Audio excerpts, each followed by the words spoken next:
বাড়ি থেকে ঘাস কাটতে বেরিয়ে আর বাড়ি ফেরা হলো না। জলা জমি থেকে উদ্ধার মৃতদেহ। ঘটনাটি নদিয়ার শান্তিপুর থানার অন্তর্গত হরিপুর মিদ্যাপাড়া এলাকার। মৃত ব্যক্তির নাম সুকুমার ঘোষ, বয়স আনুমানিক 70 বছর। জানা যায় ওই ব্যক্তির দীর্ঘদিন ধরেই ব্রেন টিউমার ছিল, যার কারণে মাঝে মধ্যে শরীর অসুস্থ হয়ে পড়ত। আজ বেলা 11টা নাগাদ তিনি প্রতিদিনের মতো ঘাস কাটার নাম করেই বাড়ি থেকে বের হয়। দীর্ঘক্ষণ বাড়িতে ফিরে না আসার কারণে স্থানীয় এক কৃষক দেখতে পান জ্ঞানহারা অবস্থায় পড়ে রয়েছে সুকুমার ঘোষ। এরপর খবর পেয়ে ঘটনাস্থলে ছুটে যায় পরিবারের লোকজন। এলাকাবাসীর সন্দেহ হয় ওই ব্যক্তির মৃত্যু হয়েছে। এলাকা থেকে শান্তিপুর থানায় খবর পৌঁছালে ঘটনাস্থলে গিয়ে পৌঁছায় শান্তিপুর থানার পুলিশ। সুকুমার ঘোষের দেহ উদ্ধার করে শান্তিপুর স্টেট জেনারেল হাসপাতালে নিয়ে এলে চিকিৎসকরা তাকে মৃত বলে ঘোষণা করে। আজ মৃতদেহটি ময়নাতদন্তের জন্য রানাঘাট মহকুমা হাসপাতালে পাঠানো হবে।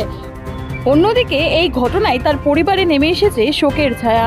ভারাক্রান্ত গোটা এলাকা। কি হয়েছিল ঘটনা? ওনার মাথায় ব্রেন টিউমার আছে, ঠিক আছে। এবার ওনার খিচুনি ওষুধ চলেই। এবার আজকে সকালে ঘাস কাটতে গিয়ে ওখানে গিয়ে খিচুনি হয়তো হয়েছে, আমরা তো সেটা জানি না।